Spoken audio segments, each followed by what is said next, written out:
Bonjour, c'est moi, Madame Burkett. Aujourd'hui, je vais lire la troisième partie du livre Ne t'approche pas de l'eau par Veronica Charles. Après beaucoup de pluie, les trois amis marchant vers le ruisseau et racontant les histoires à faire frémir. Marco et Léon ont déjà raconté leurs histoires, alors c'est le tour du narrateur. Avant que je lis, sors du travail des dernières semaines et révisez. Pendant que je lis, écoute bien aux mots clés. Fais une prédiction. Qu'est-ce qui va passer aux trois amis? Tu peux poser cette vidéo quand tu as besoin. Continue à travailler sur les exercices TikTok Connect et la rue des concepts si tu n'as pas fini. Le monstre de la rivière. Mon histoire. Marie et sa mère vivaient dans une maison près de la rivière. Chaque semaine, Marie allait à la rivière pour laver leurs vêtements. Un matin, sa mère lui a dit « J'ai fait un mauvais rêve la nuit dernière. Tu étais trempée et couverte d'escailles de poissons. Marie, ne t'approche pas de l'eau. » « Mais maman, ce n'était qu'un rêve, » a soupiré Marie. Puis, elle est partie laver leurs vêtements. Marie a plongé sa blouse dans l'eau. Mais soudain, plouf, l'eau a giclé tout près d'elle. Un monstre a apparu. Il a attrapé Marie et l'a entraînée vers la maison, au fond de la rivière. Il y avait des flaques d'eau sur le sol et des taches vertes et gluantes sur les murs. « Je t'observe depuis longtemps, » a dit le monstre de la rivière. « Tu es doué pour le ménage. À partir de maintenant, tu feras le ménage de ma maison. » Marie n'avait pas le choix. Elle lavait les taches gluantes et chantait pour ne pas pleurer. La la la la la. Arrête de chanter, a dit le monstre. C'est insupportable. Impossible, a répondu Marie. Je chante parce que je suis triste.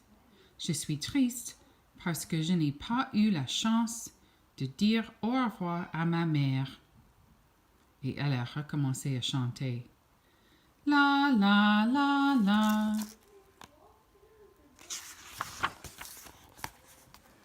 Je devrais te transformer en poisson, mais tu ne pourrais plus nettoyer ma maison, a dit le monstre. Va dire au revoir à ta mère, mais promets-moi de revenir avant le coucher du soleil.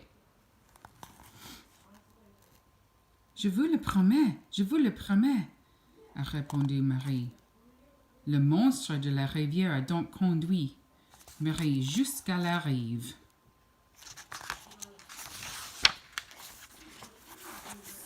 La mère de Marie était heureuse de revoir sa fille. « Tu ne retourneras pas à cet endroit, » a dit sa mère.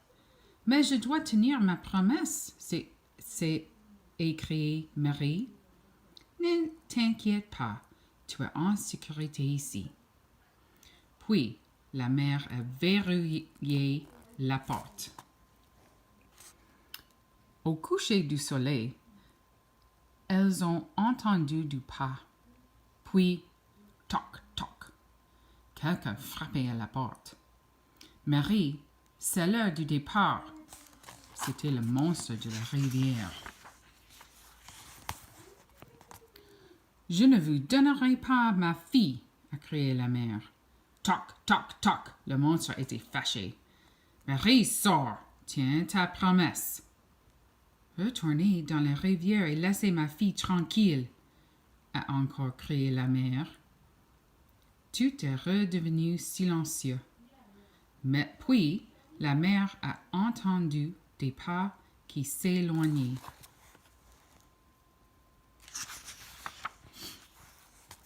La mère est retournée dans la cuisine.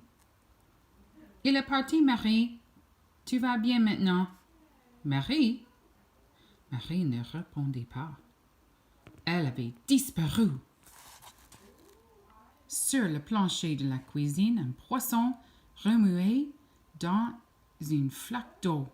Son visage rappelait étrangement celui de Marie.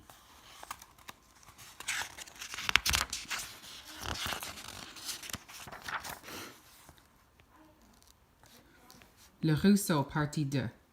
Regardez, crie Léon. Il y a un poisson près du ruisseau. Je vais voir. C'est peut-être Marie. Léon se dirige vers le ruisseau. Je lui crie. Reviens, ne t'approche pas de l'eau. C'est glissant à cet endroit. Ce n'est pas glissant, répond Léon, en glissant tout dans le bout. Plouf! Léon se retrouve à l'eau. Nous courons jusqu'au ruisseau. Au secours! Crie Léon. Je hurle à Marco. Vite, un bâton! Marco trouve une branche et la tend à Léon. Léon attrape la branche et nous réussissons à le tirer hors de l'eau. Ah! Crie Léon. Une chose verte et gluante s'est collée à sa jambe. Les enfants aux dents vertes. Nous libérons Léon de la chose, puis nous nous enfouissons. Je suis gelé, dit Léon, grelottant. Lorsque j'ai froid, dis-je, ma mère me fait couler un bain chaud. Tu devrais essayer, ça te réchauffera. Pas de question, répond Léon. J'en ai assez. Je n'irai plus jamais près de l'eau. As-tu prédit que quelqu'un va tomber dans le ruisseau? Sois prudent si tu te fais de la pêche ce printemps. Ne t'approche pas de l'eau. C'est la fin de l'histoire. Maintenant, tu peux compléter les travaux de TikTok Connect, la rue des concepts et les activités de la semaine. À bientôt.